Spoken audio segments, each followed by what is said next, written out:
আলহামদুলিল্লাহ, কাবা ঘর স্বপ্নে দেখলে কি হয় এই বিষয়টি নিয়ে আজকে আলোচনা করব ইনশাআল্লাহ তাআলা। কাবা ঘর স্বপ্নে দেখা এটা কি বা কেমন? অনেকেই আমরা কাবা ঘর স্বপ্নে দেখে থাকি। প্রাণের কাবা মুসলমানদের অন্যতম নিদর্শন।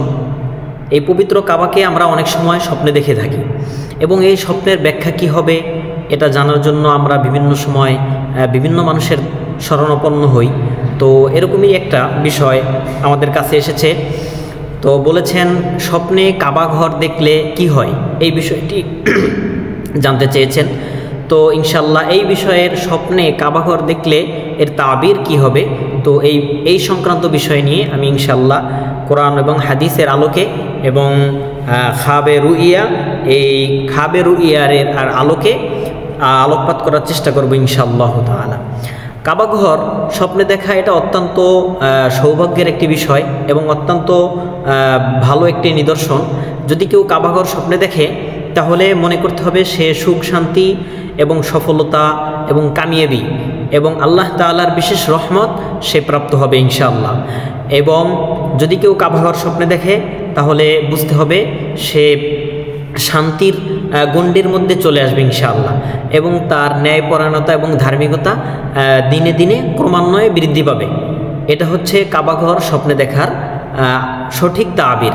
যেরকম একটি ঘটনাও রয়েছে যে যদি কোনো ব্যক্তি কাবা ঘর স্বপ্নে দেখে তাহলে তার যে দিনের মধ্যে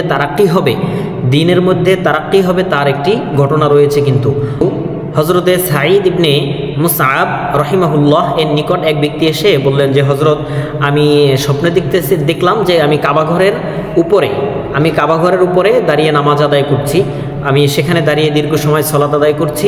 এই বিষয়টি আমি স্বপ্নের মধ্যে দেখলাম, তো এর ব্যাখ্যা কি হতে পারে? সাঈদ ইবনে মুসআব রহিমাহুল্লাহ তিনি ওই ব্যক্তিকে বললেন যে তুমি আল্লাহ তাআলাকে ভয় করো। তিনি আবার এই একই স্বপ্ন তিনি আবার তার কাছে বর্ণনা করলেন যে হজরত, আমি তো এই স্বপ্নটাই দেখেছি যে আমি কাবা গৃহের উপরে দণ্ডায়মান হয়ে কাবা গৃহের উপরে আমি নামাজ আদায় করতেছি, আমি সালাত আদায় করছি সেখানে। তো এই স্বপ্নের ব্যাখ্যাটা কি হবে? তখন সাঈদ ইবনে মুসআব রহিমাহুল্লাহ তিনি বললেন যে তুমি আল্লাহ তাআলাকে ভয় করো। তো তিনি এই আল্লাহ তাআলাকে ভয় করার অর্থ বুঝতে না পেরে আবার তাকে জিজ্ঞেস করলেন যে আমি কীভাবে আল্লাহ তাআলাকে ভয় করব?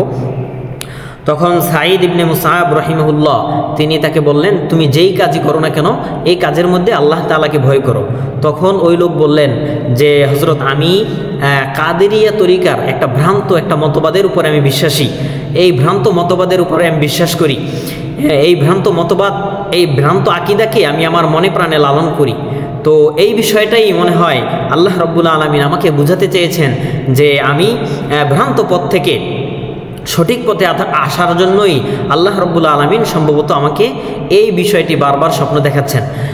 তখন সাঈদ ইবনে মুসআব রহিমাহুল্লাহ এর কাছে ওই লোক বায়াত গ্রহণ করলেন এবং বললেন যে আমি আহলুস সুন্নাহ ওয়াল জামাআহ এর উপরে আমি বায়াত গ্রহণ করলাম, আমি আপনার হাতে হাত রেখে প্রতিশ্রুতিবদ্ধ হলাম, আমি জীবনে আর এমন খারাপ আকীদা পোষণ করব না, ইনশাআল্লাহ আজ থেকে আমি পরিপূর্ণ আহলুস সুন্নাহ ওয়াল জামাআহ এর অনুকরণ করে চলবো ইনশাআল্লাহ।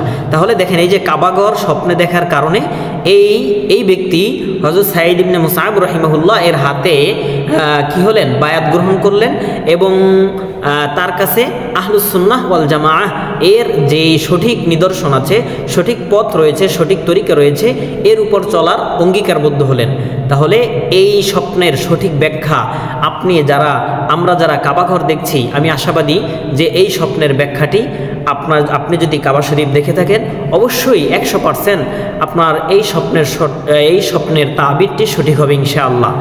আপনারা যদি আরও কোনো স্বপ্ন দেখে থাকেন এবং কোনো স্বপ্নের তাবির আপনাদের জানার প্রয়োজন হয় তাহলে আমি বলবো আমাদের কাছে আপনি যে কোনো মাধ্যমে এখানে কমেন্টস করে অথবা আমাদের হোয়াটসঅ্যাপে আপনি আপনার স্বপ্নটি সঠিক তাবিরের জন্য আমাদের কাছে দিতে পারেন।